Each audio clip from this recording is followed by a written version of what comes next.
ఓ real estate వ్యాపారి భార్యను తుపాకీతో కాల్చి చంపిన ఘటన హైదరాబాద్ మల్కాజ్గిరిలో కలకలం రేపుతోంది.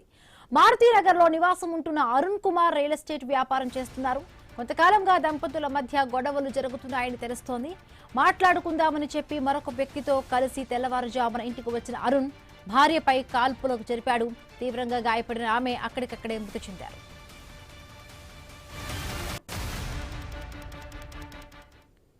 కాల్పుల శబ్దం విన్న స్థానికులు పోలీసులకు సమాచారం అందించారు. పోలీసులు ఘటనాస్థలి చేరుకుని మృతదేహాన్ని సికింద్రాబాద్ గాంధీ హాస్పిటల్కు తరలించారు. ఈ ఘటనపై కేసు నమోదు చేసి దర్యాప్తు చేపట్టారు.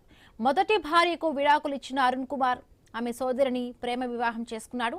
3 నెలల క్రితం అంబర్పేటలో వాహన తనిఖీలు చేస్తూ ఉండగా అరుణ్ కుమార్ తుపాకీతో పోలీసులకు చిక్కాడు. తుపాకీ సీజ్ చేయడంతో పాత బస్తీకి చెందిన స్నేహితుల ద్వారా మరొక తుపాకీని కొనుగోలు చేసి దారుణానికి పాల్పడినట్టుగా పోలీసులు భావిస్తున్నారు.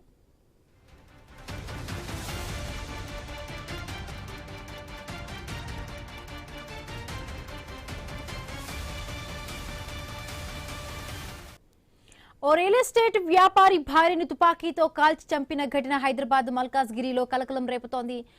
ఈ ఘటనకు సంబంధించి మరిన్ని పూర్తి అప్డేట్స్ మా కరెస్పాండెంట్ రత్నకుమార్ అందిస్తారు. రత్నకుమార్, మల్కాజ్గిరిలో కాల్పుల కలకలం చెలరేగింది. 3 నెలల క్రితం భార్యను హత్య చేసేందుకు స్కెచ్ వేసి పోలీసులకు చిక్కిన భర్త ఇప్పుడు మరోసారి ఆ పథకాన్ని అమలు చేశాడు. చివరికి తన పథకాన్ని అమలు చేస్తూ ఆమెను అత్యంత కిరాతకంగా కాల్చి చంపడం జరిగింది. మరో వ్యక్తి సాయంతో తన రెండో భార్యను తుపాకీతో కాల్చి హతమార్చాడు అరుణ్ కుమార్ అనేటువంటి వ్యక్తి. ఇవాళ తెల్లవారుజామున జరిగినటువంటి ఈ ఘటన స్థానికంగా తీవ్ర కలకలం రేపింది.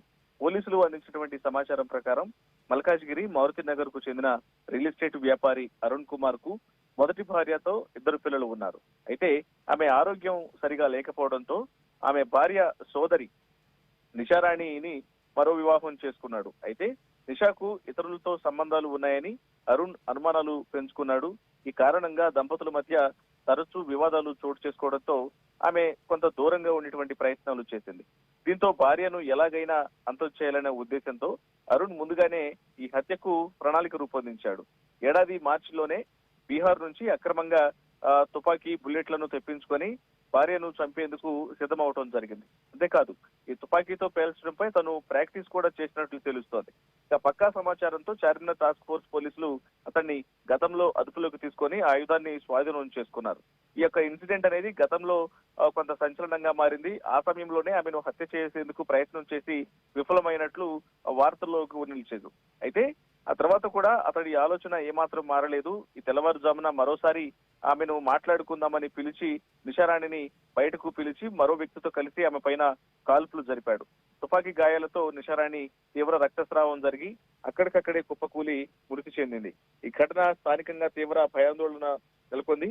కాల్పుల అనంతరం నిందితుడు అరుణ్ కుమార్ తో పాటు అతనికి సహకరించినటువంటి వ్యక్తి పరారయ్యారు. వారి కోసం ప్రస్తుతం పోలీసులు కేసు నమోదు చేసి మల్కాజ్గిరి పోలీసులు పలు బృందాలతో గాలింపు చర్యలు చేపట్టారు. పాత బస్తీలోని తన స్నేహితుల ద్వారా అరుణ్ తుపాకీ కొనుగోలు చేసినట్లు పోలీసులకు సమాచారం అనేది అందింది. ఘటనా స్థలంలో లభించిన ఆధారాలు సేకరించి నిషా మృతదేహాన్ని పోస్టుమార్టం నిమిత్తం గాంధీ ఆసుపత్రికి తరలించారు. హిమబిందు.